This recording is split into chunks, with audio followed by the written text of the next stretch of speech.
This is the Work Smart Hypnosis podcast, session number 157, A Career on Stage. Welcome to the Work Smart Hypnosis podcast with Jason Linett, your professional resource for hypnosis training and outstanding business success. Here's your host, Jason Linett. Welcome back. It's Jason Linett here with a content-packed session directly from the Canadian Hypnosis Convention back in October 2017, which you actually have a couple of options here. Option number one is continue to listen to this as a podcast. The audio alone carries the information, or head over to the actual show notes over at worksmarthypnosis.com, where we're actually going to embed the video of this presentation. So rather than listen, you can watch it. You know, I began my career as a stage hypnotist. That's how all of this really began. And then from there, leading over to more so the hypnotherapy side of things, though still maintaining quite a bit of stage hypnosis these days. And I'd encourage, especially for those of you that may not directly have the interest in becoming the stage hypnotist, listen to this presentation in terms of building real, genuine moments inside of your program, the ability to take your lecture demonstration and make it even more dynamic, to draw in that audience, and really to have them interacting, giving them an experience, as I like to say, show, rather than just tell. It's how so often I get to one of these lecture demos and they've got that lectern set up for me to stand behind, and my first question is always, where can I put this? Let it become more of a dynamic presentation, give people the experience, the wow factor of hypnosis, and that's what really drives your business. So once again, you can listen to it here or head over to the show notes at worksmarthypnosis.com to watch the video of the presentation. I'd also encourage you to check out the upcoming trainings that I've got, the live events, which are coming up as worksmartnlp.com, dates and details there, as well as the actual hypnosis training and certification course that is worksmarthypnosislive.com. Check out that as well as the training page over at Work Smart Hypnosis for all the dates and details. And with that, let's jump directly into this content here. This is session number 157, A Career on Stage.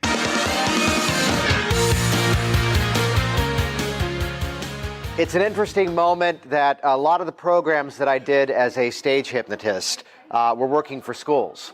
And there's this thing that we have a lot of in the States that's called an after prom or an after grad event, where it's after the prom, they do some sort of lock-in event where it's this overnight event and the students are there from like 11 at night till 6 in the morning. Or maybe it's after graduation. And the whole reason behind this type of event was basically safe, clean environment, and that way the kids are not going off and drinking and producing more children, to say it politely. So I'm at one of these events, which is actually right around the corner from where I live in Alexandria, Virginia, and there's this moment where someone's approaching me, and because it's an overnight event, because there's the monitoring of safety and security, you know, the policy, at least in this county, was they could hire off-duty police officers. And the format was the police officers were very happy with this because they were getting paid time and a half. And the school was only responsible for the half, and the county was covering the time. So amazing opportunity. So the story is, this giant, almost football player of a police officer is walking over to me. I mean, towering over, just built with muscle. He's got the belt, he's got the gun, police officer in the States. Are you the hypnotist? Yeah. I have always wanted to volunteer for one of these shows. Could I please go up there? Yes, you may. And the last minute thought, by the way, was, oh, could you take off the belt and leave that with the other officer? Because there's the moment of, you're on a beach, it's really cold, hug the person next to you, keep warm. And I'm just thinking, I don't need whatever that thing is falling out and hitting the ground. And I tell that story just to simply say, be in the present, be in the moment.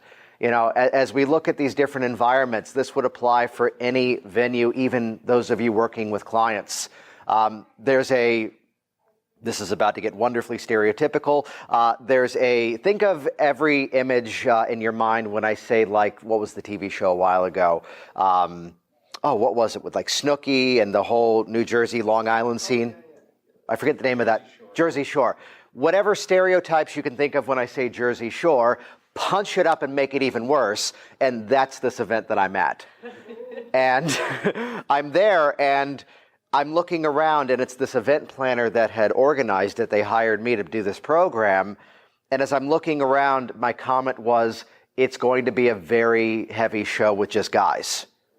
She goes, how can you tell that? I go, because every girl here is wearing a skirt basically to here. And the moment they sit down on my stage, it's going to be an entirely different show. And that's not what this program is about. Now, in my little rolling sound suitcase where all my stuff is, I've got some little black towels, like something they can put on their lap. But I don't have that many. Luckily, here's the one girl who's wearing a pantsuit. And she's the one who's now the star of the show, and everyone else. I brought up all the volunteers, but as I went through my dismissals, I was getting rid of the ones that just weren't clearly in a way that they could be dressed. The same way that someone could be in your office. And I mean, I always have off to the side this little blanket, and it's not even a question. It's not even a conversation. It's just immediately, hey, you'll be more comfortable with this. Even in the summer seasons where someone's wearing shorts, just that little bit of a safety nuance just builds that comfort inside of it. I have to tell you the header of this note of mine before I launch into the story, because it's just simply referred to as Nazi teenagers. Let's just stop the presentation here. So I'm doing this school program, and the principal, the school advisor, is there, and he's taking a ton of photos. This is great. Would it be okay if we did a whole spread in the yearbook about your program that you did here? Oh, you're going to put pictures of the program in the yearbook? Why, yes. Go right ahead. Could I get a copy? And wonderful piece of promotion. Now, thankfully, he's sending me these photos, and he's going, hey, we really like this one. We really like that one. This one's my favorite. During my induction on stage, and we're going to talk about this in a little bit. During my induction, it's very active. And I'll give you the preview before we get there. Here is the format of most stage hypnotist program. Let's get you really excited out in the audience. Let's get you excited to come up on my stage. Let me bore the hell out of you for the next 10 minutes. And now let me try to excite you once again to get you back to where you were before. The induction needs to be entertaining. The induction needs to have some action, stuff that they can track, stuff that they can follow along with. So inside of my induction, there's a standard hypnosis moment of the arm is stiff and rigid. Open your eyes, try to bend that arm. Those of you that were with me during the pre-conference, it's that sequence of how I do the testing convincer. And I'm doing that with a group of people. And it's that moment where all the people are on stage. The eyes are open. They're looking at their arm. And I'm talking to them, I'm interacting. Yeah, this person over here, what does that feel like? Describe that. And we're getting that interaction. It's driving them deeper into hypnosis, and it's entertaining. So the photo that is his favorite of the show is 20 16, 17-year-olds on stage, and they're all sitting there like this. Oh. Which, when I turn this into a video afterwards, that will not be the screenshot of the video, by the way. And ever since then, that's why it became, take this hand, squeeze it into a fist. As you extend that arm outwards, feel it getting stronger and stronger, which, granted, this means something else. But I'll take this over this any day. So it's where inside of it, as we're this culture that, let's just say it simply, they'll go, no worries. And that's how you make $1 million your first year in hypnosis. Hey, welcome, come on in. So we don't cover the information we already talked about. I was in the wrong room. I know, it's all good. That's a dirty, rotten ploy I play in every class, by the way. Someone walks in late and I just fold in and that's basically how you get someone to stop smoking in 5 minutes. So, moving on. You didn't miss it. So, and I'm going to make this video available to you. They're going to have their phones out. It's just, that's the society we're in today. There's a beautiful moment I saw. I was in Vegas a couple of months ago, and there's Terry Fader, who won the talent program, America's Got Talent. He's a ventriloquist act, the impersonations, the puppets are doing these voices. And it's this beautiful shift that you walk into his theater, and there's a sign that says, take all the photos and videos that you want. Which, that's his promotion. That's how they're seeing it. So rather than fight it, instead embrace it. So it's this little nuance of, here's 20 high schoolers on stage, and the arms out like that. there's a fun entry to come in. And I'm thinking, what's the image? So it's where my background, I was in stage management in theater. I wasn't acting, directing, or designing. My job was to sit there and monitor rehearsals, schedule everything out. And you learn a lot about directing by watching either good directing or bad directing. So it's these little nuances of, it's a routine where you're interviewing people, and so often this is what the audience is seeing. Or the stage hypnotist is behind the row of chairs interviewing, and there's backs to the audience. You are the director of your program. So as simple as it can become, okay, here's this moment where these people are going to be in a conversation about something and hilarity is ensuing based on your suggestions. Great, come over here, stand over here, and you stand over there. And you're staging that moment. Everyone's facing the audience, and you can play that back and forth in that moment. So that little bit of a nuance in terms of staging it. And as is my usual style, a couple of moments in, my name is Jason Linett. I'm here from the Alexandria, Virginia area. And most of my background, what got me into this, I'll give you the abbreviated version because I did some of it last night, was that I saw a stage hypnosis program. Oh, that's cool. I want to learn that. That's what I jumped into. I was working full-time in management for the arts, and management in arts is nonprofit theater, is nonprofit for everybody involved. So my first year full-time in hypnosis, the goal was I've just got to beat my current income. I've just got to match it, and let's just set the goals relatively conservative for the first year out. So if I can manage to earn more than $28,000, I'm going to do okay. And the first year out was well around 70 or 80, and then taking off even further from there. Again, stage hypnotist with a hypnotherapist mindset. It was always, what's the solution? Why am I here?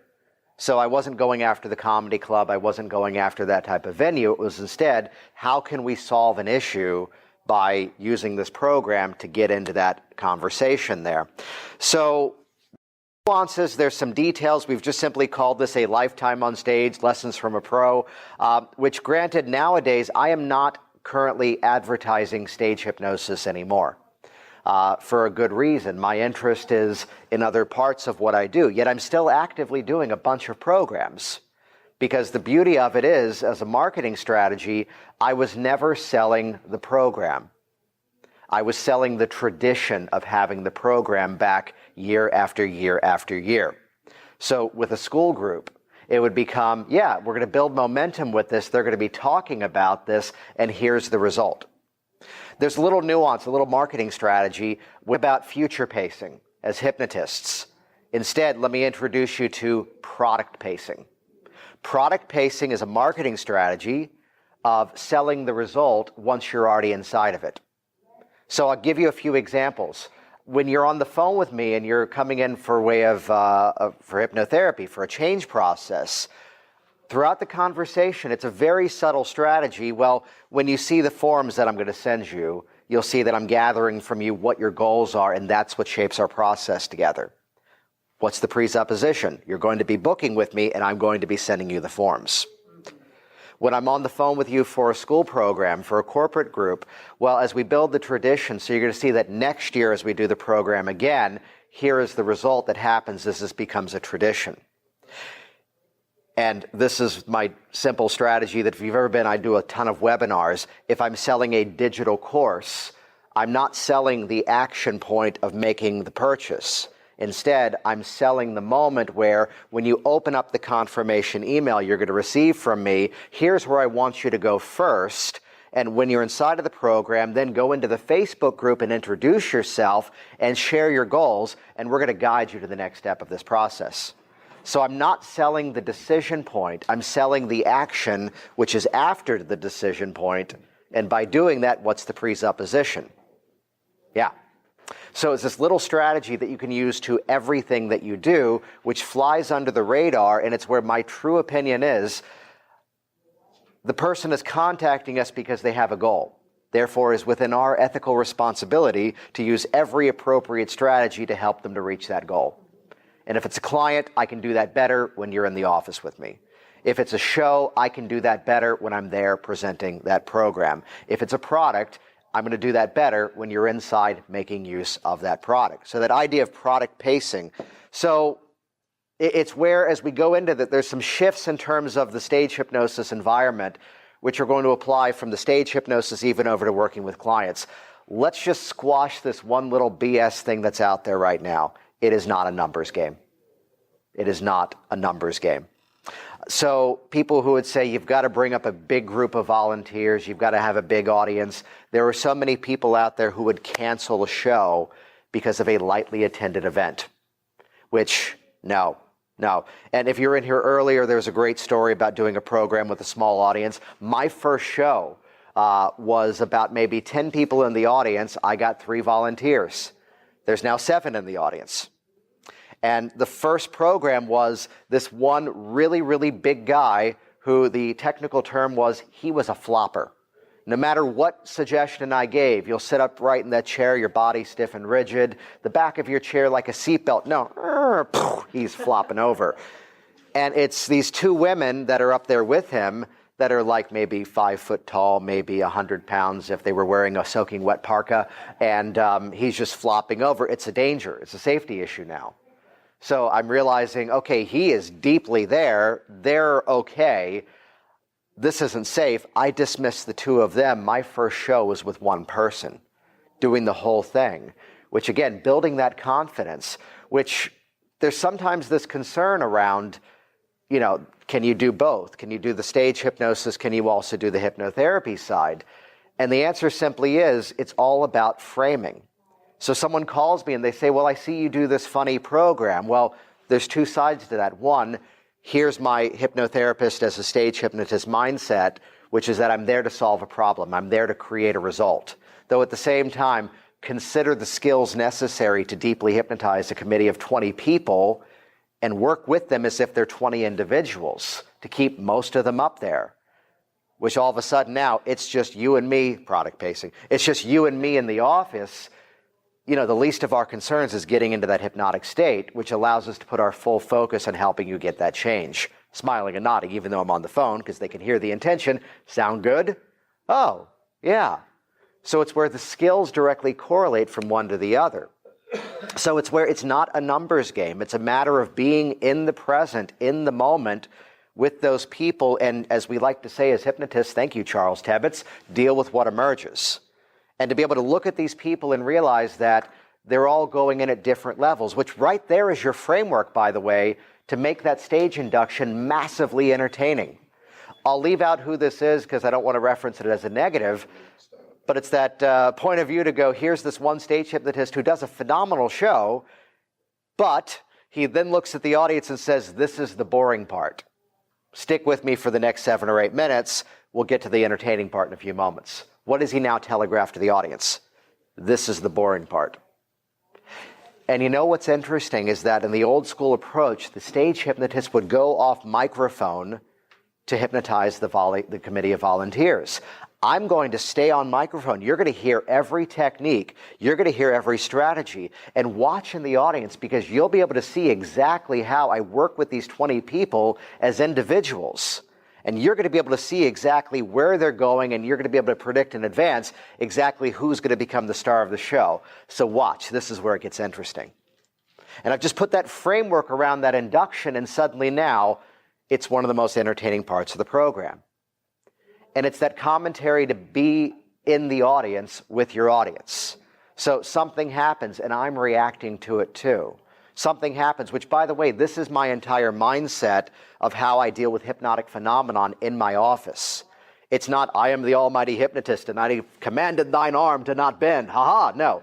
It's instead, my mindset is I'm sitting in that movie theater seat next to you, and we're both watching this really cool thing happen, and it's me going, that doesn't happen every day, does it? Yeah, what does that feel like? Yeah, try it now. What happens? Try to bend that arm. It gets even stronger. Yeah, you're doing great.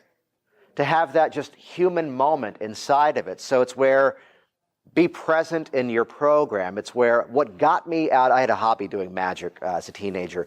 What got me out of it was I was watching this illusion show one time, and it was on the theatrical production side.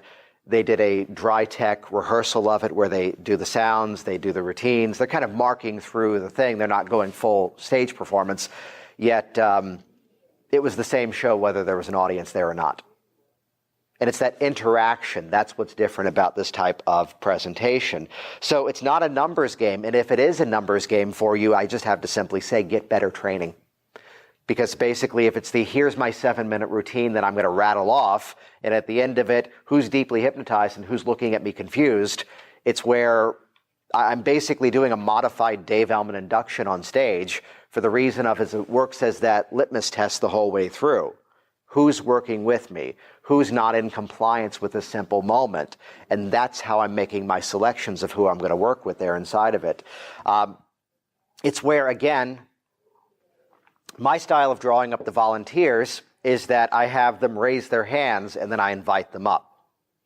In my world of hypnosis, compliance precedes suggestibility. Compliance precedes suggestibility. I need you in sync with me. I need you in rapport with me. I need you following my instructions before I can lead you to that magical moment. So let's take a moment of arm catalepsy. Take the hand, squeeze it into a fist. As we lift it up together, another point, let the hand stay right there. As I let go, let it float in position. If I can't get you to that, I'm not going to get you to this. And it's where I hate this next framework of what I'm about to say to you, but it's absolutely true. People would often ask, how are you selecting your volunteers?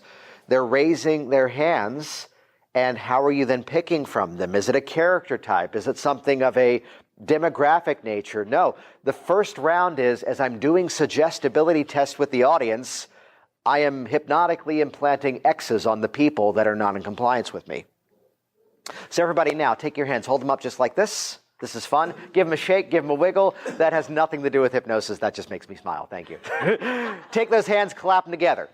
Interlock those fingers down, squeeze them tightly down. So keep them squeezing tightly down. Just watch me for the next couple of moments. Don't do this yet. Because in a moment, at the count of 3, you're going to take your 2 fingers just like this and extend them out in front of you at the count of 3. Not yet. Bring them back down. Good. At the count of 3. At the count of 3, you're going to stare at the space between those 2 fingers. And when you do that, imagine there are 2 hyper-powered magnets on those fingers. 2 really strong magnets. Watch what happens. Here we go. 1, 2, 3. Extend those fingers. Look at the space between and begin to feel those fingers squeezing, pulling closer and closer together. In fact, the more you try to keep them apart, they draw closer and closer down. When they touch, let them drop into your lap. As they draw closer and closer and closer, and we've got them, shake your hands nice and free. Give yourselves a round of applause. So, little nuance. Most people, when they do the finger magnets, they get you in this position and then they keep talking. This is a physiological stunt. The moment the fingers are in this position, they're going to start to draw together. So my goal was to create the magical moment for everybody at the same time. That's why I'm doing this buildup, which, by the way, having you squeeze the hands together is putting more tension on those joints, those ligaments, and by the time you open up, they're going to draw even faster. So most people, when they do that, hold your fingers like this. In a moment, here's what's going to happen. It's already happening. So instead, have them in that moment. My typical sequence would be I do that finger magnets, I do a light and heavy arm, and then maybe, does anyone here not know the circle test, this thing? I don't know that. Okay, hold your hand up in the air just like this. Squeeze into a fist, open up, squeeze into a fist, open up. This is all we do for 1 hour. Squeeze, open, squeeze. Okay, take your thumb and finger, make it into as perfect as a circle as you can. Some parts of your hand are not shaped the right way to make a circle, but do the best you can. Look back over here at my face. Take your circle, stick it directly on your chin. Okay, good, because your chin is down here. Now, I don't do that to say gotcha, but gotcha. But why do I show you that? Well, when we talk about hypnosis, it's what we call that bypassing of the critical parts of your mind. This is a true statement. You saw every action I did, right? Yeah. You heard every word I said, correct? And yet in that moment, you bypassed my verbal suggestion to instead follow the visual suggestion. And that's exactly like what's going to happen on stage tonight. When you're up here with me, you're going to hear everything I say. You're going to remember as much as you would from any normal conversation. And we're just shifting that reality for you to have some outstanding experiences. By the way, product pacing once again. when you're up here with me, this is what's going to be happening. So the whole way through that buildup, I'm telling you, you're coming up here.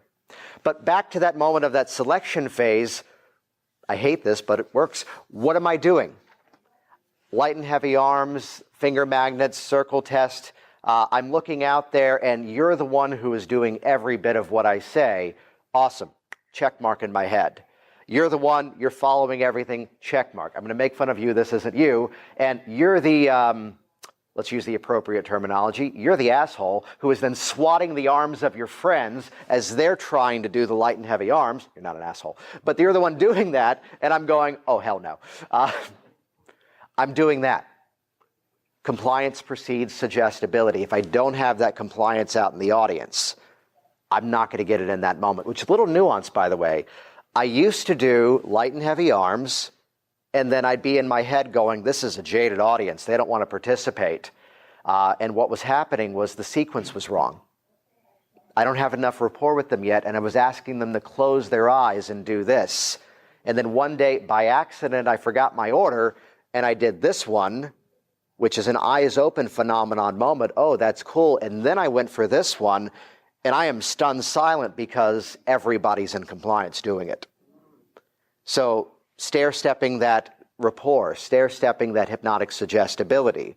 I wrap up last with the eyes closed suggestibility test because at this point now, they're in sync with me. So think about it, the entire experience is hypnotic in nature. To talk some of the formats of it, my little note to myself is lovely phrased of lower your standards. When we talk about stage hypnosis, there are those who want to have the big Vegas show. They want to have the name and lights. They want it to be this wonderful, glamorous thing. And the markets that I was the most interested in working with were definitely not that. My Vegas was a high school auditorium at 3 a.m. And even this may be my odd sense of humor. If it was a corporate event, here's this one moment. I'm doing the holiday party of a Honda dealership. They're paying me $4,000. They're putting me up in a hotel. And just for my own amusement, I'm making it a point. I am changing into my suit from the, honestly, pajama pants I drove the 6 hours to get there. It's like I woke up. It's like, well, I've taken a shower. This is comfortable for 6 hours drive. I'll put this on and just wear a jacket over it. And I'm changing into my suit in a gas station, which was my little moment of going, stay humble, don't get full of yourself, stay humble, don't get full of yourself. But it's where these venues, it's the presentation that creates it. In the theater world, one of the common references is that moment where the stage production of Gentlemen Prefer Blondes, the recording is Carol Channing. The movie is Marilyn Monroe. And keep it topical, right? And keep it current. And the story is always that Carol Channing could play beautiful better than Marilyn Monroe was. So it's where that lesson is you are creating that environment. You are creating that environment of that presentation. So it doesn't matter if it's this dingy little area. It doesn't matter if you show up and if you saw me, I walked in right away and went, I'm shifting the lights. I'm taking control of the space. It's that theatrical mindset, again, of immediately going, okay, this doesn't go here. This goes here. This is where I want it to go. You're the one creating that environment, and it's your projection of what you create that to be. That's what builds that presentation. I mentioned staying in the moment. Accidents will happen during your presentation, though sometimes these accidents get the biggest laugh.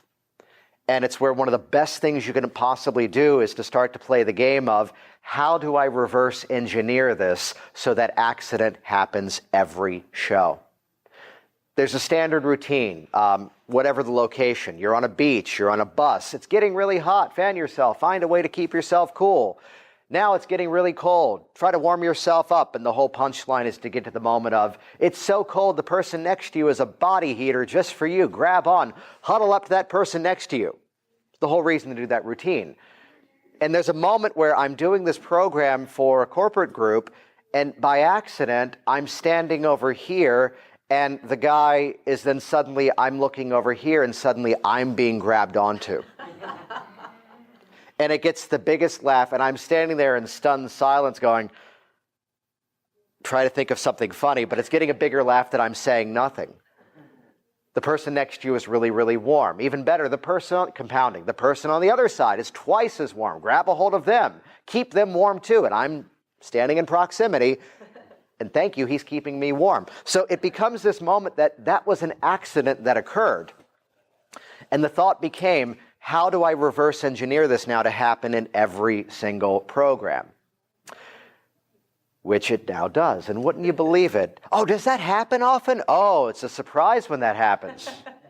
Now, I'm over on this group of people, and there's a bit of staging at times to be aware of. I am casting my show as I'm building it. I am putting people in the right position for certain moments to be effective.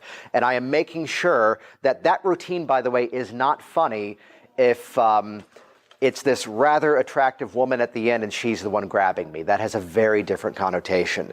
If it's the biggest, burliest guy on stage and he's the one grabbing me, it's hilarious. Otherwise, it's an entirely different connotation. So when I'm moving people around, I am making sure this guy at the end is that big character type. I'm over on this side. It's getting really cold. Grab onto the person next to you. That person next to you is really, really warm. And I'm then crossing behind my volunteers. And as I'm now in a territory that you all get this reference better than we do in the States, it's the terminology of a hockey hip check, where I am walking behind, their eyes are closed in this routine, and I am just, bam, right into that person, respectfully. I'm here going, and the person on the other side is even warmer. Grab a hold, and I am over here playing the game of look, don't see. But he's now felt I'm over here. The person on the, bam, other side is even warmer. Grab a hold of them. And suddenly I'm looking here, and wouldn't you believe it, by accident, every single program, they grab a hold of me. What rotten luck. It happens every single time. And I look surprised every single time, which be in the moment. Though as things happen, as things occur, it's that little bit, suggestions are not just words. Suggestions are sounds. Suggestions are sensations and actions. And just because of that hockey hip check, I'm getting that to happen. Which, by the way, let's put that into a hypnotherapy context for a moment. I would talk about submodalities and how wonderful they are, but then you might leave me and go hang out with Shelley Stockwell, who's talking about submodalities right now. But in submodality work, to ask the question of the client, that feeling inside of you you're here to change, where is that the strongest? In my chest. Elicit the sensation of the fear. What does it feel like? Become aware of its color, its texture. What sounds are coming from that area? What's the movement of it? And then as you're building up the more empowered emotional state, the simple shift now is to ask, and as you focus on that confidence, where is that confidence now? And almost every single time, they're going to place it in the same area where that old problem feeling used to be. And wouldn't you believe it?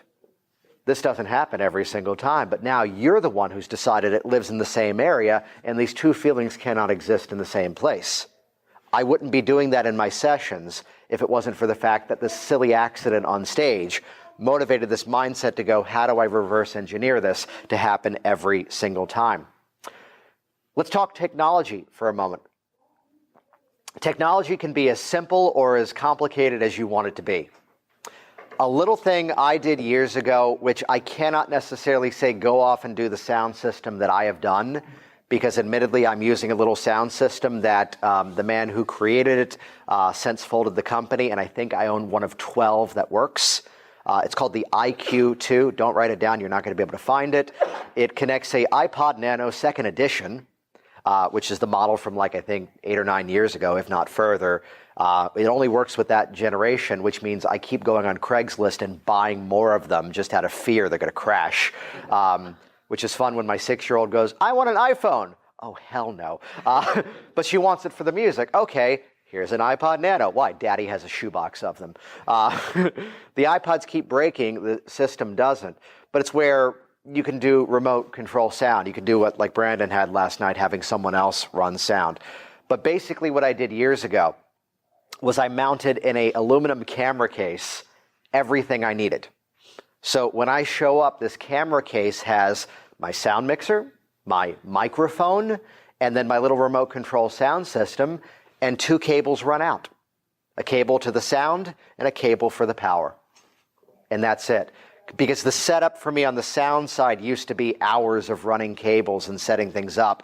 And now, which by the way, that IQ system has a big digital readout on it, which makes it really fun to have this big metal cable box with a digital countdown when flying.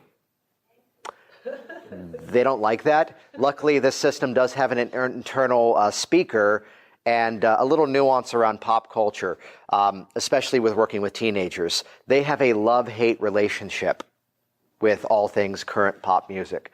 They either love Taylor Swift or they hate everything about her. They either love Justin Bieber or they hate everything about him. So do you remember like 15 years ago, there was a compilation album called Pure Funk? That's a lot of the soundtrack of my program. Why? Because when they hear play that funky music, White Boy, they don't go, I hate that song. They go, I know that song. That being said, they all love Uptown Funk. Thank you, Bruno Mars. And I can play the closing routine often in one of my programs is Bohemian Rhapsody, which is extremely dated, but it keeps getting resurfaced.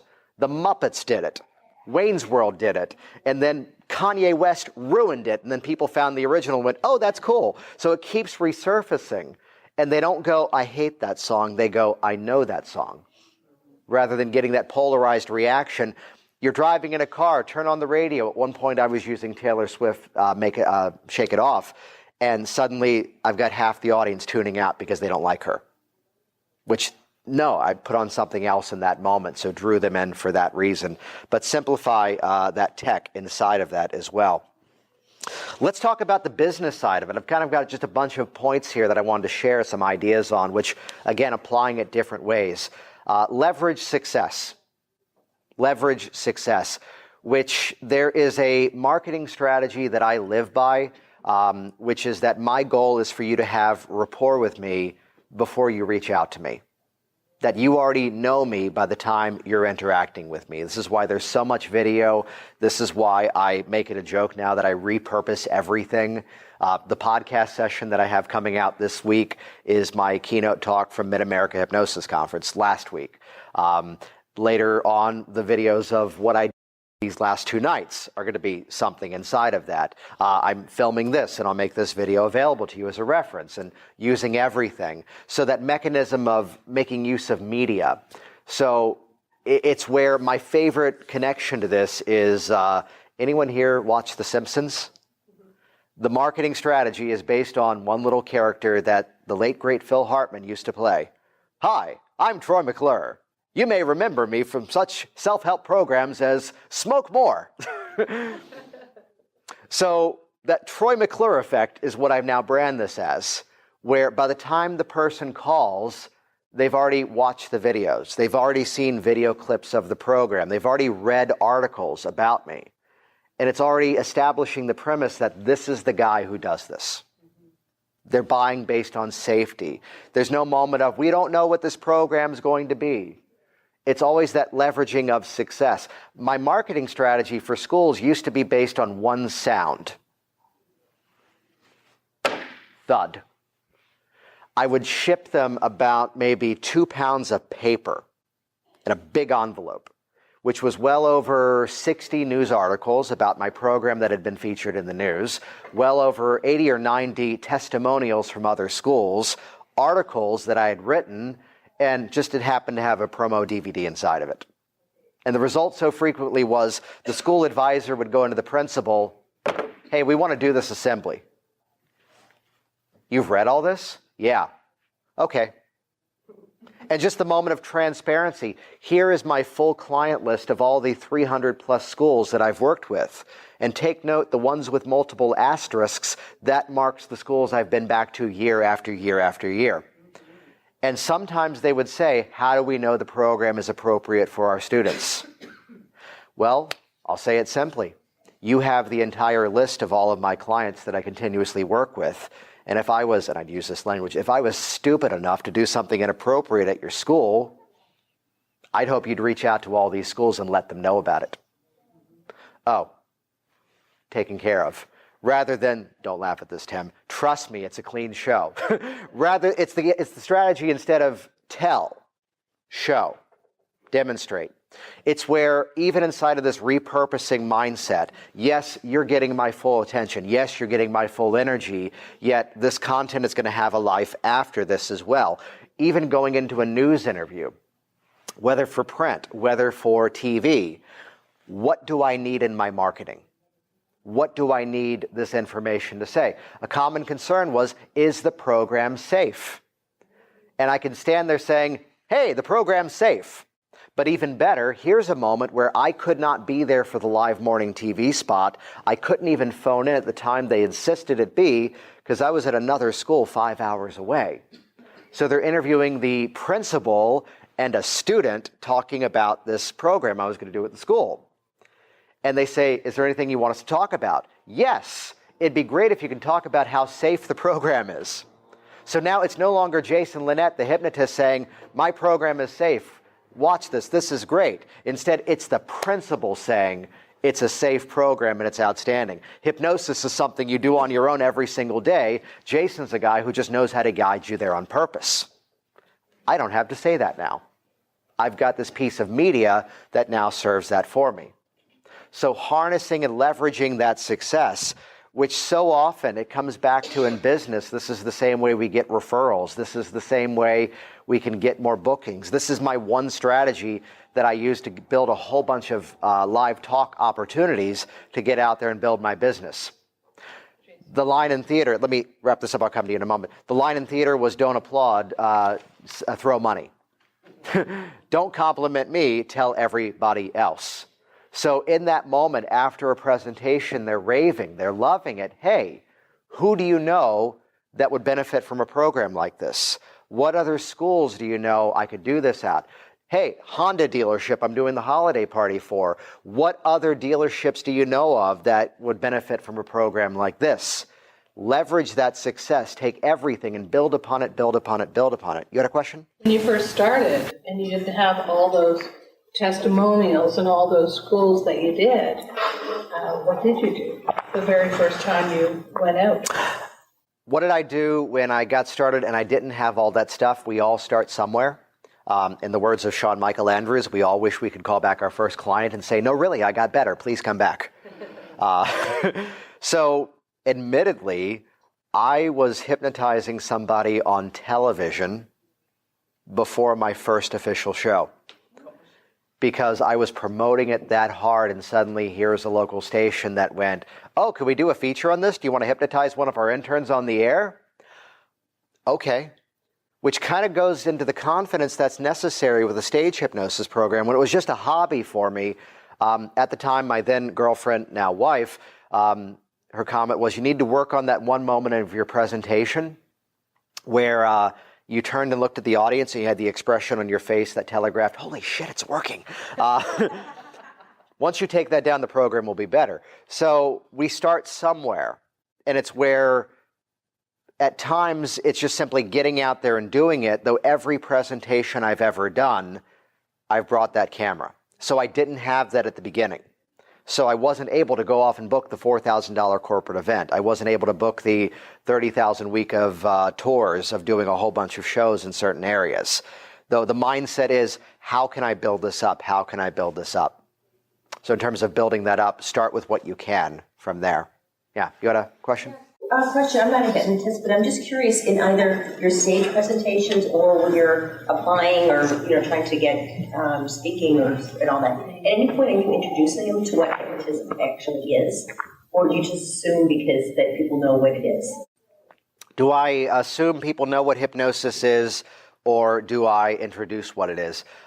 This goes to a bigger picture question that I think differently about this, and I think most people in our communities do. My live brick and mortar business is called Virginia Hypnosis. And I built it on the premise that people in Virginia were looking for hypnosis. And my ideal client is somebody who has already decided that they want a hypnotist, and they're doing their research and discovering I'm the most viable option. That's how I've built every bit of my marketing.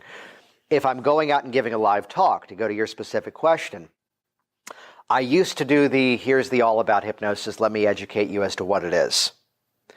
Though then again, the accountant doesn't get up at their business networking meeting and say, here's what accounting is, here's what the IRS is in the States, here's how your taxes work. They're not doing that. So it's a dialogue that Luke and I were having last night around getting live talks. I would build a bit of a double bind, as we call it. I've got 2 presentations for your business group. Option number 1 is stress relief as an entrepreneur, how to relieve stress as you build your own business. Option 2 is hypnotic language patterns for public speaking, how to speak more confidently from the stage. Of those 2 presentations, which one is the best fit for your group? What's the product pacing moment? You're going to have me speak for your group. Where in that situation, I am not the hypnotist educating you about hypnosis. Instead, I am the hypnotist demonstrating my expertise in a mechanism that presupposes here's what the hypnosis is good for. So I work and I live in a mentality where I am giving the pre-talk out of a courtesy rather than a necessity, which is different thinking than most of the people out there, which I'd point out, just set up a Google News alert. Hypnosis is positively in the news every single day. And I think most of our communities need to update their thinking. Yes, there's still some education. Yes, there's still some presuppositions. Yet if I match the enthusiasm about how great this process is, I'm no longer selling the hypnosis. A little nuance. There's a lot of people, and I don't know if there's anyone here who does this, who make use of the phrase, hypnosis works, in their marketing. Bothers the hell out of me. Why? Because I'm going to get a haircut sometime later this week, and the place I go to doesn't have a sign up that says, haircuts work. They don't have to argue that. Hey, glasses work. No, you already know that. Hey, clothing covers your body. You all know that. So it builds a binary decision of hypnosis works. No, it doesn't. As opposed to modify it. Hypnosis works quickly. Hypnosis works, added a modifier phrase. And the presupposition now is it works. And now the decision point is what the pacing is, what the speed, and what ways does it work. So it's a slightly different answer than what you first asked, that I'm never selling hypnosis. Yeah. It was actually very helpful to me. I'm an expert in tapping. Mm-hmm.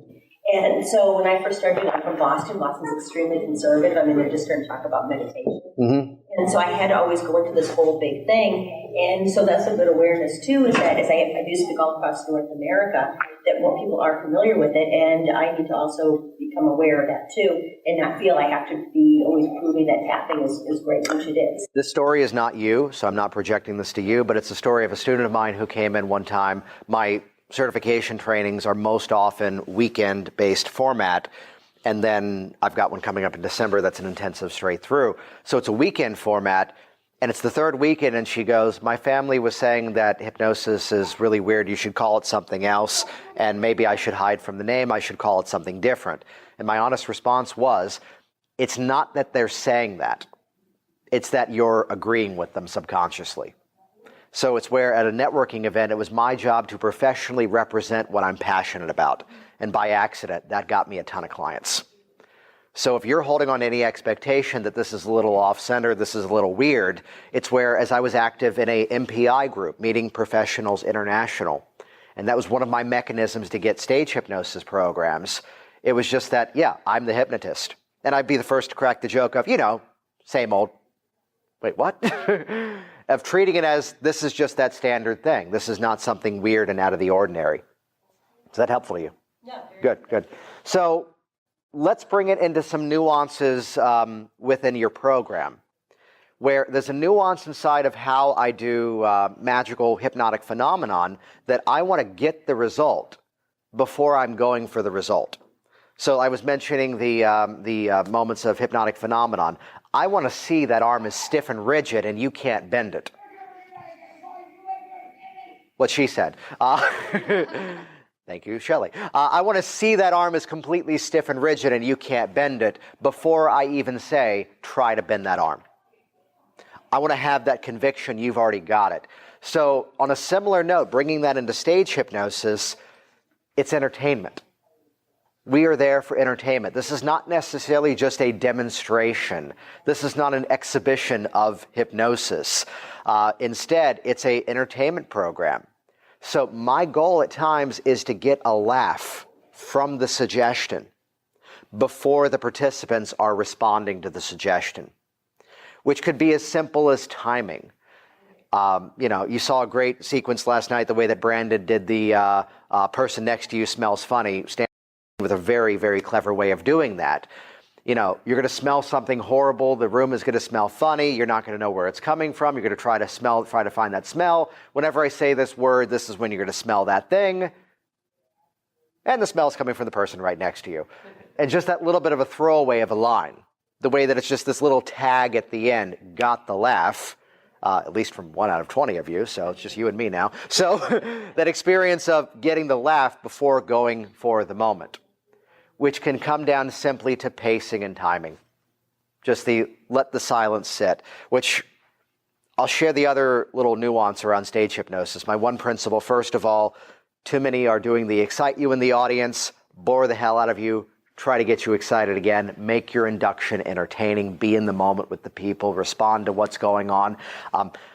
They can talk when they're hypnotized, You can have them open their eyes, look at things, move them around. The more interactive it is, the more entertaining. In my opinion, it's going to drive them even deeper into hypnosis when they're getting that conviction of how deeply they're going.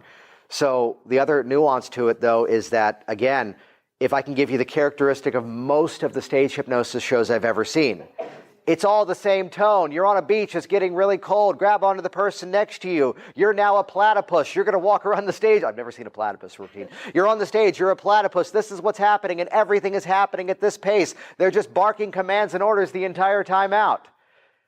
And it's where to look at the structure of a good concert, to look at the structure of a good play, a good movie. There's texture, there's nuances. Those of you that have been around some of my business trainings, I talk way too much about Willie Nelson, which we went to see. There's a whole story that on the marketing side, I brought my mother to see Willie Nelson around her birthday, and she had been listening to him for 30 years, and suddenly he's just outside. This is Norfolk, Virginia. It's next to a mall. There's a concert venue. The big bus is parked outside, and you walk down the street, and here's this homeless man sitting in a lawn chair reading a book. Oh my God, that's Willie Nelson. They didn't like it because he was stopping traffic, and he would just sit there and talk to anybody who walked by. They had been building rapport with him for 30 years, and suddenly he's entering into that conversation as if he's already known them. That's the entire premise of my marketing. There's people who have listened to the 150 hours of my podcast. This is going to sound weird. I'm in their heads when they're at the gym. They're listening to me as they're driving, and they're getting that experience, and suddenly now they're in the room with me. And there have been so many conversations I've already had this weekend where I'm having to be in my head going, I think I've met this person. They finally go, you've never met me in person, but I've been listening to you for years. That's the goal of my marketing. That's how I run things. So the other Willie Nelson effect was that, surprisingly, by the way, he does a 3-hour concert. His band takes 2 breaks. He never leaves the stage. And the texture, big, rowdy, on the road again. Everybody knows that song. They're all singing along. It's big. It's funny. Suddenly now he's doing Rainbow Connection, the Kermit the Frog song from the first Muppet movie. He's regressed everybody back to their childhood, and everybody's crying. Suddenly now he's doing that song To All the Girls I Loved Before, which was a duet with him and Julio Iglesias, which suddenly is a comedy routine because Willie Nelson is doing both parts and doing the Spanish dialect. And it's the most hilarious thing. And he is the texture inside of this. So rather than, you're now a platypus and here's what's going to happen, find those moments where it's okay to have silence in your process. Here's the big thing where I do a sequence with a puppet. The puppet is dancing, they're responding, they're moving around as well. And before we wrap up, just one more thing. In a moment, we've all been having fun up here this evening. Just one more thing, though. In a moment when they open their eyes, no matter where they look in the room, they're not going to see me. As if maybe I've disappeared, or maybe I've taken a bit of a break. They're still going to hear my voice, which, by the way, take note of what I'm doing there. It's an indirect suggestion. You know, you're going to do this, you're going to do this, you're going to do this. Folks, their eyes are closed. You don't have to look at them. They're deeply hypnotized. This is towards the end of the program. In a moment, here's what's going to happen. I'm interacting with the audience. I'm sharing this conversation with them. And when their eyes open, maybe I've taken a break, maybe I've disappeared, whatever it is, whenever they hear my voice, it makes me disappear further and further away. I'm giving a suggestion for continued compounding of this invisible hypnotist routine. And it becomes a rather quiet moment, which slowly builds because now a little bit of soft music begins to play. And suddenly things begin to move around magically. As I'm moving around chairs, here's a person with like a hoodie sweatshirt. I'm flipping the hoodie up over their head. I'm getting two people here. I'm tapping his shoulder, tapping her shoulder. They're thinking something's happening. Building to a moment where suddenly I appear. And it's this little quiet of a moment that it wasn't getting the laughs when it was a big raucous routine. It was getting better momentum from the audience when it was this quieter moment. So find that texture within your program. There's a nuance inside of, let me check time here. Yeah, we're good. There's a little nuance inside of pop culture references that I bring up too, which kind of goes about to a theme of, you've probably had the experience of, here's a thing that you liked as a child, cartoon, movie, whatever it was, and then to watch it again as an adult, suddenly you're recognizing nuances of that movie, that story, that you didn't pick up on at level of your maturity. Which is where briefly one of my very first movie-going experiences ever was going to see with my grandmother, Mel Brooks's Blazing Saddles. This is how she decides to hang out with her 6-year-old grandson. Which, the nuance of this story, we are in the Narrow Theater down in Virginia. We are there, and we are not only the only people, I don't claim Jewish, I claim Jewish. We are the only Jewish people in the audience, and we're the only white people. And there's this incredible delayed reaction as the scene, if you know the movie, the Indians are speaking in Yiddish, which is this wonderful joke for like 10% of the audience of that movie. She would laugh so loud at what the Indian characters were saying. She'd then turn around and translate from the Yiddish, here's what he said. The audience would then laugh. So there's a nuance to humor that, again, I can think back to watching old cartoons, watching things. I was not the standard 10-year-old. I was watching a lot of Kids in the Hall, watching a lot of Monty Python. This was my humor. And there's things that now as the adult, oh, wow, that joke went there. There's an amazing movie that I think it just won the Oscar of Zootopia, which our kids love. It's this movie of this little bunny who wants to be a police officer, and she befriends the evil fox, and suddenly now he's the good guy in the end, and spoiler alert, at the end they're friends, and he becomes a police officer too. No, that movie is an incredible commentary on influencing the minority communities with drugs to try to turn them into criminals and lock them up. That's what that movie's really about. Yet Claire and Max are going, silly bunny, and we're watching it and going, this is incredible social commentary. So what am I getting at here? You can have a story hit different levels of communication. It's where there are some routines that hypnotists would make use of that you would think, if I'm working with a group of teenagers, if I'm working in a more conservative group, don't do the open your eyes and I'm going to be completely naked, you're going to see the audience naked routine. However, isn't there a classic story of a person being naked in public and it's not R-rated? It's not filthy. Emperor's New Clothes. I've been on travel for the last couple of weeks, and surprisingly, one of the most difficult things when traveling is not getting a good night's rest or making sure you're eating healthy. It's just getting your clothing clean. Most hotels don't have laundry services, and I had to go to this 1-hour dry cleaning place, and something funny happened. Whatever they did wrong today, for some reason, the back of my suit has gone completely missing. And I'm not doing the, forgive the language, hey, look at my ass. I'm not doing that routine. But it's the, my clothing, the back is missing. And I'm able to play that moment. My program for a school, even a corporate group, is more conservative. Disney goes further. I mean, Zootopia, this animated children's movie, is hitting a hard social commentary in that story, yet doing so in a wonderful animated way. Yet it's this experience that people who want that type of humor are going to get it from that. And the ones who don't want me going there are not observing it. because it's me going, it's so wonderful being here in this area. I mean, it's a great place. It'd be nice if they swept the stage once in a while. And they're all, getting the moment of the back of my suit is missing. Even so far as in a moment, they fixed my suit. However, they're a little sloppy. For some reason, the front of my suit is missing, which this becomes a quick line in my program. Remember, big guy at the end of the stage. If I do this next sequence with the attractive girl, I am the sleazeball. I am the creep. Instead, the quick throwaway moment is, and for some reason, the front of my suit is now missing. 1, 2, 3, eyes open, and here's my one big guy at the end, and I go, hey, I want to thank you so much for being a part of this program. And I'm going for that handshake, and it's getting a huge laugh, but it's not the hey, hey kind of moment. The way that we can bring in pop culture references, which the reference to this ahead of time is the comedian Aziz Ansari. If you saw when it was on Parks and Recreation, he was on that show. He is a genius at something in comedy. A lot of his routines are the fact that he is this little Indian American comedian who tells a lot of jokes about hanging out with rappers. And if you don't know who Kanye West is, if you don't know who 50 Cent is, to pronounce it properly, you are still laughing, because you don't have to get the specific reference the way he structures the joke. He has this whole routine about being in a restaurant with the rapper 50 Cent, again, to pronounce it properly, and the story is he orders a grapefruit soda and is now arguing with the waiter that it isn't purple.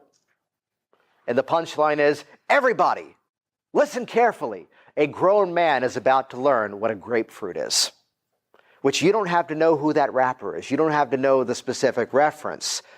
It's where, again, if they get the reference, it's funny on this level. If they don't get the reference, it's still funny because I ordered a grapefruit soda. Why isn't it purple? Because a grapefruit is a fruit and a grape is also another fruit. So there was one magical weekend where, what's my phrasing on this? That guy who happens to be our president now down in the States tweeted something that was absolutely gibberish, and despite all the mechanisms of government and all the powers that be, no one edited away Kofefe. This random thing, we're in the middle of some insane toilet tweet at 3 a.m, Kofefe went out to the entire world, which is not a word. And suddenly there was some controversy that weekend where one hypnotist completely lifted someone else's routine in terms of changing a name. And I'm hearing this dialogue and I'm going, I can get the validity of this argument, but then again, that's a standard routine everybody does. So there's both sides of it. But wait a minute, Kofefe is trending right now. Person I'm tapping on the shoulder now, for some reason, whatever your name used to be, it just completely fades away. Your name is and has forever been Kofefe. You're proud of your name. It's a family name. It's been with you for all these years. Whenever I ask your name, you're going to become increasingly proud that your name is Kofefe. 1, 2, 3, and it becomes this whole routine. On YouTube, there's a video clip of me doing it with this one kid where we're arguing around the pronunciation of it, the origination of it, and the audience is roaring at it. Which, take note, the way that was played, it wasn't me going, look at what this stupid guy in the office did. It wasn't me going, isn't this great, we have this president who does this thing. It wasn't any commentary on whether we like the guy or don't like the guy. It was just simply utilizing this word, which one part of the audience is laughing because they're going, haha, Trump joke. The other audience is going, haha, his name is now different. That a bit of humor can play on different levels. I will note I did that like 6 times that weekend, and only one time this dad came up to me at the end of one of these school programs and goes, that was offensive that you did that. To which I just stood there and said, I never said his name, didn't I? Yeah, you did. No, I didn't. In fact, I'm going to put the clip of what I just did, the one you're responding to, as my YouTube clip of this. And I want you to watch it. Hypnotic language patterns. And I wonder just how much more empowered you're going to become in your own communication when you realize that the words you don't hear are affecting you that strongly. I got to go pack up. I'll see you later. Got a nice email from the guy afterwards. Little note in terms of, again, handling. So again, don't pick a side. It's where I am perfectly, my whole thing is I am so asexual in my show. I'm not going any direction. I am not projecting anything. I'm not commenting on appearance. I'm not taking any political sides. I'm not making any references in a way that is going to offend anybody. I'm letting you fill in the jokes. A little nuance in terms of suggestions. Remember that we're hypnotists. It's a good little note to bring about here. And very often, at the count of 3, this is what's going to happen. 1, 2, 3, here's the result. What are our representational systems in terms of hypnotic suggestions? Visual, auditory, kinesthetic, gustatory, olfactory are sensory awarenesses. And I refer to this as VAKing your suggestions.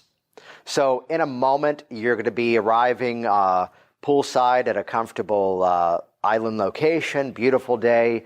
As one, sitting upright in that chair, feel the sights and sounds of this beautiful island location surrounding you. 2, take a nice deep breath in. Let that warm island air fill up your lungs, smelling so good. 3, as you feel that warm temperature around your body, be there at that beach. So rather than 1, 2, 3, bam, you're there. Instead, 1, drawing out some of the representational language, eliciting those realities, helping you to step into that situation. 2, drawing in more sensory representations, drawing them in. 3, be there now as this other sensory thing is happening. Which that little nuance alone, so often, you can apply this to everything inside of the hypnotic experience. If we're trying to elicit a sense of confidence with your client in the office, as I count from 1 onward, bring up the sensation more and more. And kind of hitting that checklist in your mind of what are the sensory states that we need to draw out to get you into this experience. What are the sensations that are going to be there? Become aware of the way that your posture shifts when you're in that confident state. As you feel the grounded sensation of your feet on the ground and the sensation of your voice resonating in the chambers of your body. As you feel that sensation, discovering now just how easily you speak confidently. Which again, rather than just saying, be there, you're feeling confident. Instead, elicit the realities, draw in those representational sensations. And by doing that, I got an even stronger result by bringing you hypnotically into those experiences. I've actually just got 2 final points to share that we can kind of open up for a bit of a Q&A on this. Which briefly, my background, I started with stage. I did a ton of school shows, corporate programs. I then branched that into sort of corporate and nonprofit wellness programs, which kind of seamlessly brought me over to the hypnotherapy side of things, which then from there introduced me into the training side of things, which then from there I was at my first meetup event as a hypnotist with people going, it's going to be slow your first year. You shouldn't have quit your job that quickly. And I was back the next month with a fully packed schedule. The next month I was there again, teaching as a 2-month in full-time full-time hypnotherapist. Here's what I did to grow my practice, which I share this lineage not to say, haha, look how awesome I am, but really I've done a little bit of everything inside of it. So any questions you've got, bounce me off as a resource because I've kind of dabbled inside of all of it. Though again, back to the point, your program is entertainment. And you should be enjoying the entertainment just as much as the audience. You should be a part of that experience. The same mentality of you're in my office and here's my client and something magical is happening.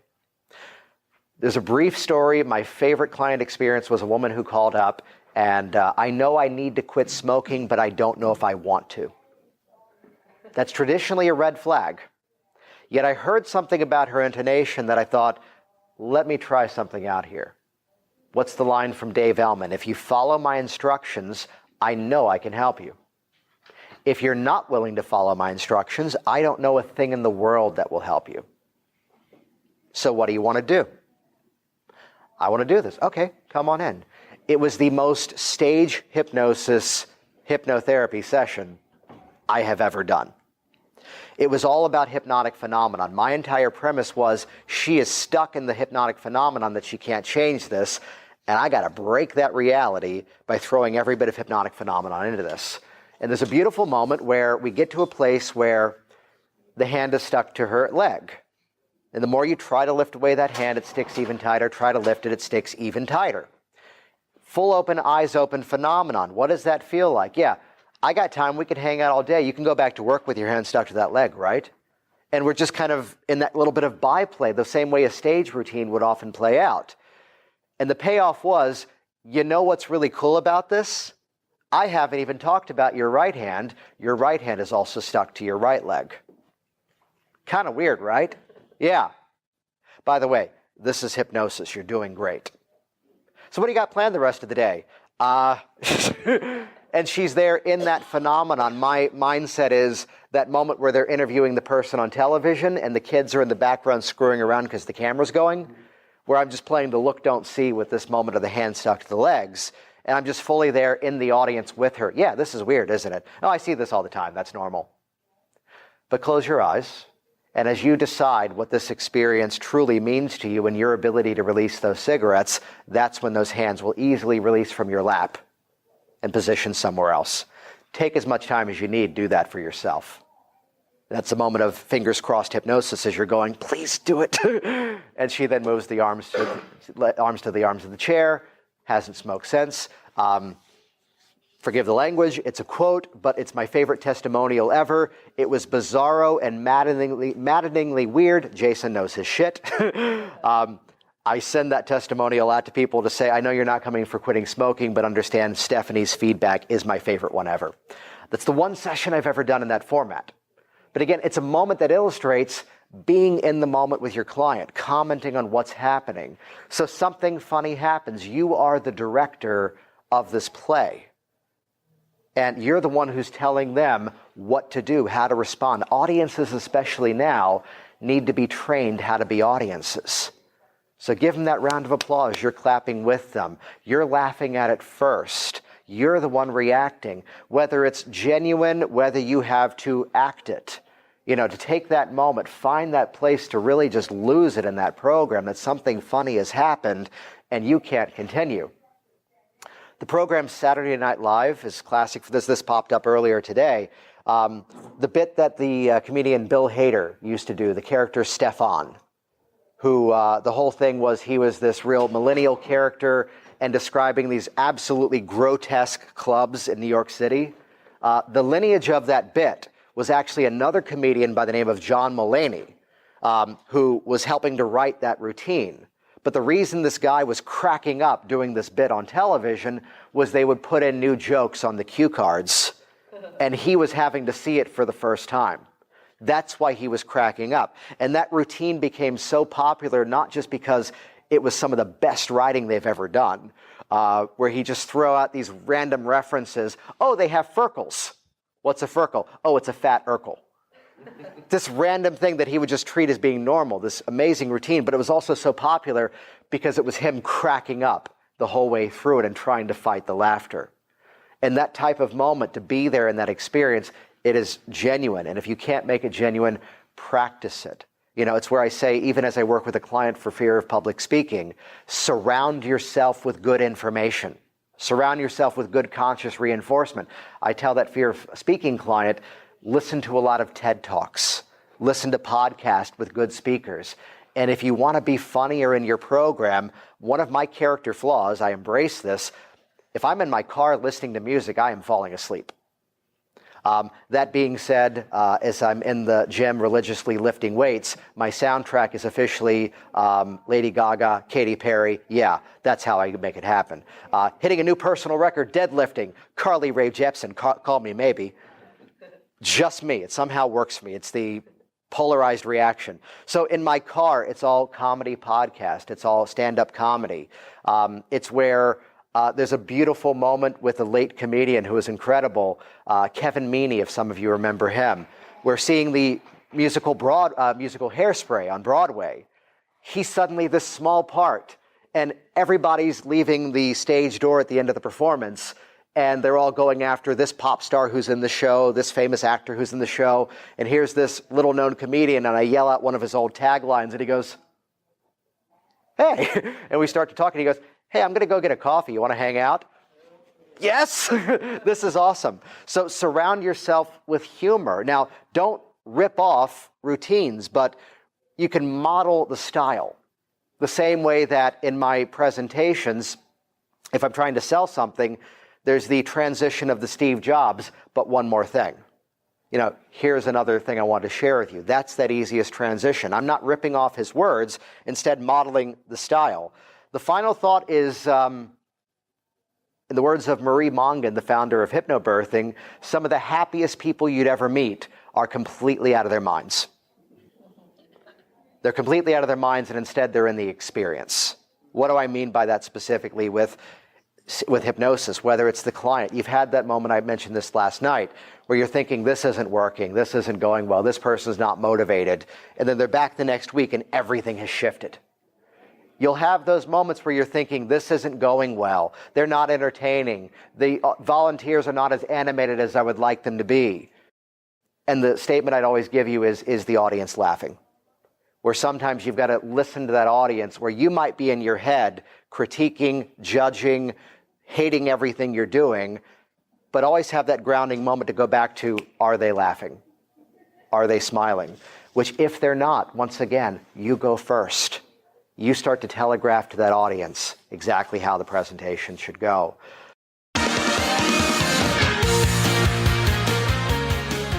Jason Linett here once again, and as always, thank you so much for interacting with this program. Thank you so much for leaving your reviews and feedback and sharing it on your social media streams. And this is fun, but let's hang out in person. Check out worksmartnlp.com or worksmarthypnosislive.com, as well as the training page over at WorkSmart Hypnosis. Dates and details are on all those pages. Look forward to seeing you in class very soon. Thanks for listening to the Work Smart Hypnosis podcast at worksmarthypnosis.com. Hey there, it's Jason, and I want you to be one of the first to find out as we upload amazing new content. So do this right now. Click the subscribe button right here on this video. That's going to link you to our YouTube channel here, and you will be the first to find out as new resources and downloads are made available. Do it now.